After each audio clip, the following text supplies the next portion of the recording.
suaranya merdu banget ya, baru ngucap salam. Baru ngucap salam, belum ngaji, ya ampun. Dalam hal apapun ketika kita melakukan sesuatu itu harus penuh dengan keyakinan, jangan pernah lelah untuk berproses gitu kan, karena apa yang kita inginkan, apa yang kita tuju ketika kita mau berproses, ketika kita mau menikmati proses tersebut, insya Allah itu bakal terjawab gitu, karena sudah jelas kan bahwasannya tidak hasil tidak pernah mengkhianati proses kan.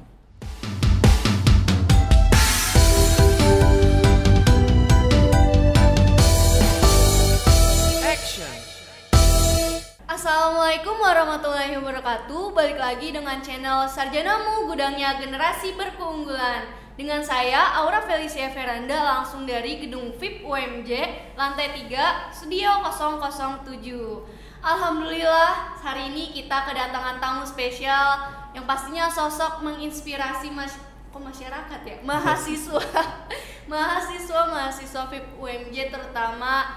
Susah banget soalnya ditemui di kampus ini, ada tempatnya tersendiri khususnya itu. Langsung saja kita sambut Tum Yogo. Assalamualaikum warahmatullahi wabarakatuh, Tum. Waalaikumsalam warahmatullahi wabarakatuh. Teman-teman suaranya merdu banget ya, baru ngucap salam. Baru ngucap salam, belum ngaji, ya ampun. Tum Yogo, apa kabar? Alhamdulillah sehat. Alhamdulillah sehat. Aura sendiri gimana? Alhamdulillah sehat terus ya. Alhamdulillah. Kalau boleh tahu nih ya, Tum. Iya. Tum Yogo tuh menjabat sebagai apa sih di organisasi di VIP sendiri ini? Alhamdulillahnya saya di VIP sendiri itu di tahun ini mendapat amanah untuk menjadi ketua umum PKIMM VIP UMJ. PKIMM sendiri itu apa sih tuh? Mungkin banyak teman-teman yang belum tahu. PKIMM itu apa? PK itu singkatan ya dari pimpinan komisariat kan. Jadi di IMM sendiri itu ada beberapa tataran yang paling bawah itu pimpinan komisariat. Habis itu ada namanya PC atau pimpinan cabang. Habis itu ada naik ke DPD. Apa itu? Dewan Pimpinan Daerah. Terus nanti kalau tingkatan paling atas itu ada namanya DPP, Dewan Pimpinan Pusat gitu. Berarti untuk sekarang ini Tum Yogo masih menjabat di PK pimpinan komisariat. Pimpinan komisariat. Wih, keren banget nih teman-teman. Tinggi banget dong. Gimana sih Tum? Nih kriteria buat jadi ketum sendiri tuh gimana? Sebenarnya sih ini kita yang pertama harus mengikuti jalur di organisasi tersebut ya. Semisal saya di MM berarti saya harus mengikuti tahap awal, yaitu ada namanya Darul Arkom Dasar atau DAD, dan di situ pun saya mengikuti beberapa proses di tataran komisariat gitu kan. Itu untuk secara organisasinya itu gitu kan. Ngapain sih itu? Kalau Darul Quran ya? Darul Arkom Dasar. Nah, Darul Arkom sendiri itu kan itu dia proses perkaderan untuk memasuki ke ranah IMM. Jadi sebelum kita masuk ke IMM, kita ikut yang namanya DAD, Darul Arkom Dasar. Ada tahapnya sebelum di IMM itu sendiri. Itu salah satu ibaratnya gerbang utama atau gerbang awal untuk masuk ke IMM kayak gitu sih.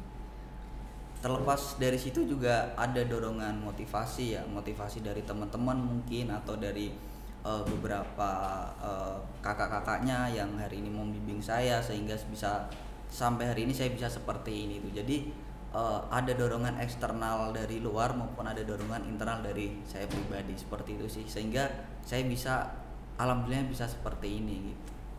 Jadi ada dua dorongan ya, internal dan eksternal. Penting banget buat diri kita sendiri juga buat di organisasi kedepannya. Menurut Tum Yogo nih, organisasi penting gak sih selain kuliah? Kalau menurut saya sih dibilang penting ya.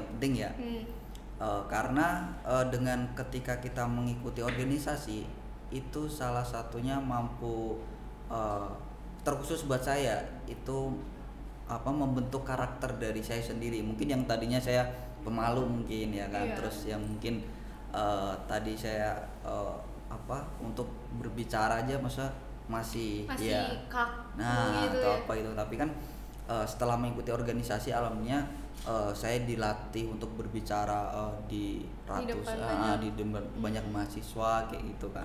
Itu sih mungkin beberapa apa namanya pentingnya ya mengikut organisasi itu, apalagi kita hari ini sebagai mahasiswa gitu kan, agent of change. Nah yang katanya sebagai agent of change artinya kan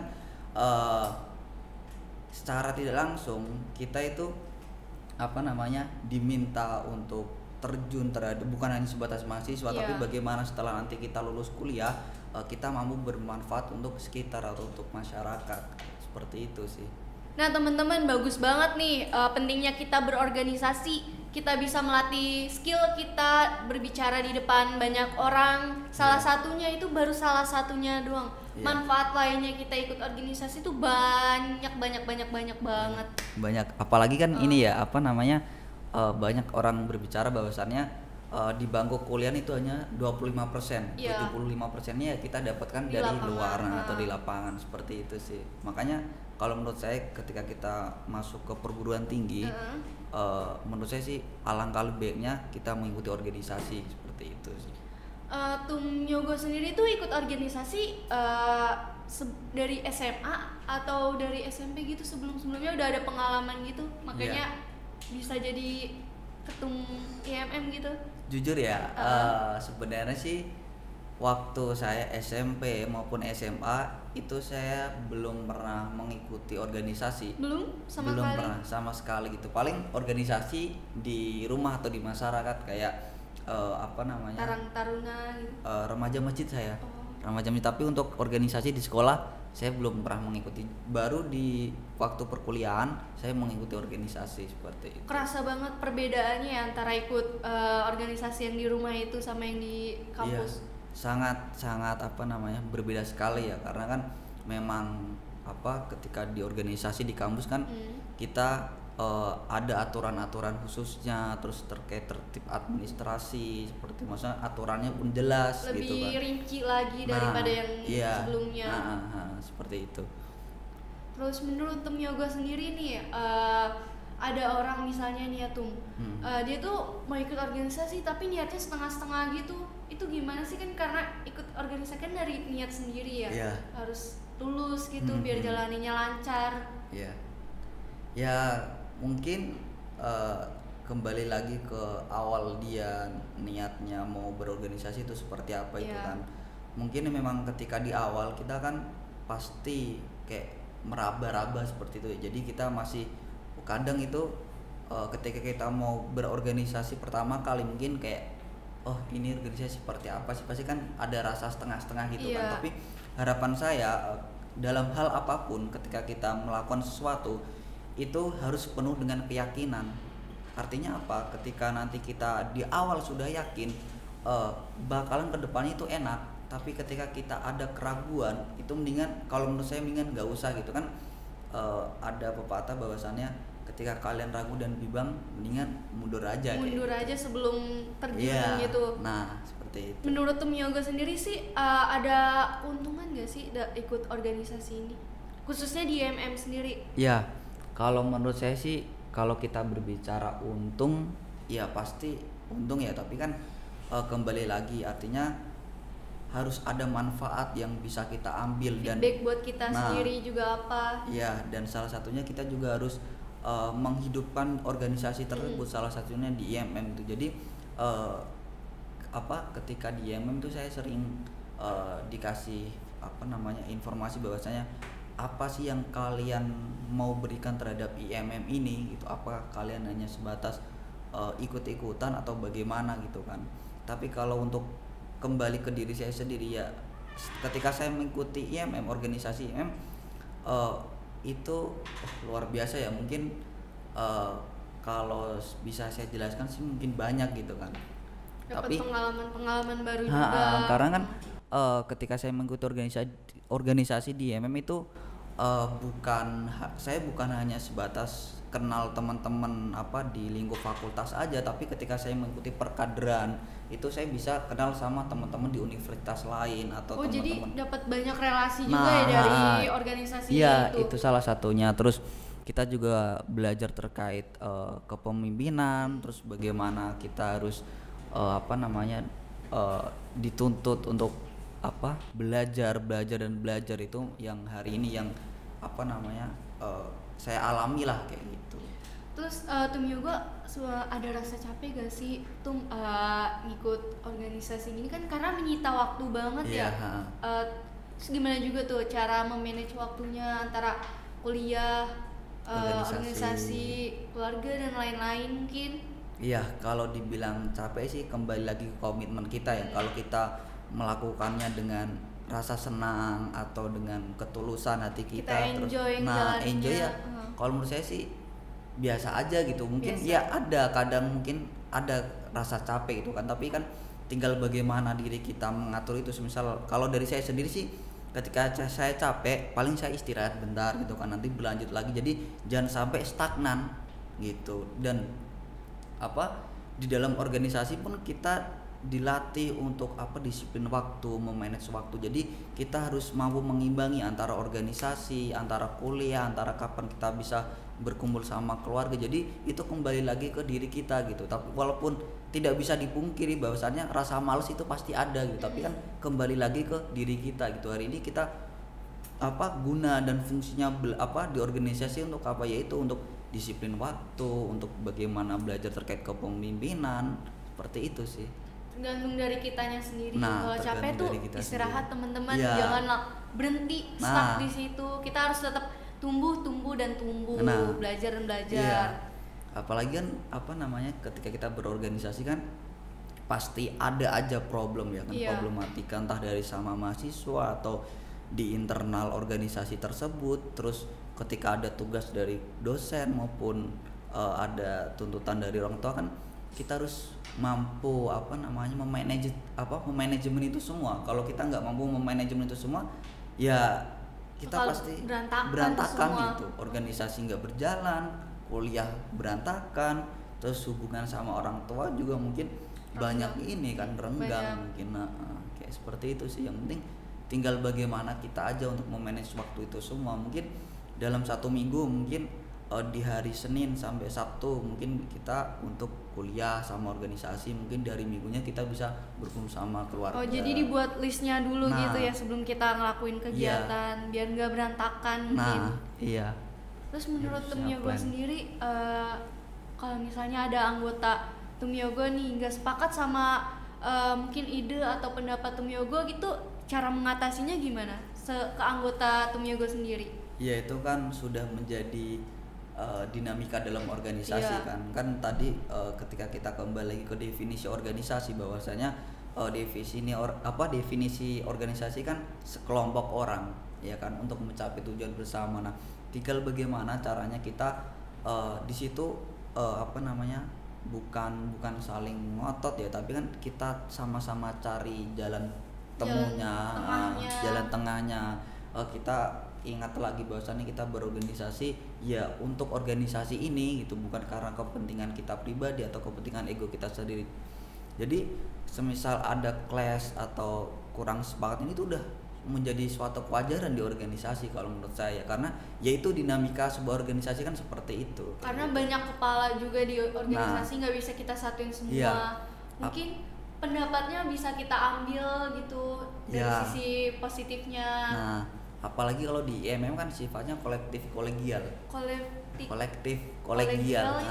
Apa sih itu? Kayak dia harus musyawarah mufakat, artinya dalam pengambil keputusan itu harus dimusyawarahkan. Jadi seorang ketua itu nggak bisa mengambil keputusan satu hak, tapi kita harus musyawarahkan bersama badan pimpinan harian tersebut. Gitu. Jadi secara terbuka di dalam organisasi itu juga penting banget ya, biar nggak ada kesalahpahaman antara anggota dan pimpinan. Iya, itu juga termasuk salah satu organisasi kita sesuai ini ya, kita saling terbuka itu penting juga ya, seperti itu sih. Terus kalau misalnya nih ya Tum, ada yang insecure gitu ikut organisasi, tolong kasih solusinya dong buat yang insecure gitu, yang masih takut buat berorganisasi. Iya, insecure kan kurang percaya diri gitu ya. Untuk berorganisasi kan ada beberapa faktor sehingga kenapa orang tersebut bisa insecure. Mungkin karena dia melihat teman-temannya, oh dia oh kok yang lain mungkin ilmunya lebih tinggi atau apa, kan itu kalau kita berbicara seperti itu kan kita artinya berbicara proses, iya kan. Seberapa kemauan kita, seberapa yakin kita hari ini berproses untuk berorganisasi. Ketika kita hari ini ada keyakinan dan ada kemauan, pasti semua itu bakal terjawab dengan sendirinya gitu kan. Jadi di awal ketika kita insecure ya itu wajar, tapi kan jangan sampai insecure itu menghalangi kita untuk berproses gitu kan, untuk menjadi lebih baik gitu kan. Artinya ya insecure ini kalau menurut saya ya ibaratnya dia sebagai ini aja sih, kayak oh orang tersebut bisa, kenapa saya enggak. Berarti sebagai kan, acuan diri kita sendiri ya, gitu. Sebagai pacuan buat kita seharusnya insecure itu. Kalau menurut saya sih seperti itu sih. Teman-teman nih yang mau ikut organisasi, Tumyogo udah ngasih solusinya. Jangan insecure karena ilmu itu kita bisa cari. Iya, semua butuh proses. Semua butuh proses, semua pasti ada jalannya untuk mencapai suatu kesuksesan itu sendiri. Iya. Nah, bagus banget cerita kita dari Tumyogo untuk menginspirasi kita semua. Mungkin teman-teman bisa terinspirasi juga nih dari ceritanya Tumyogo gitu. Iya. Tumyogo, makasih banyak udah datang di podcast hari ini. Iya.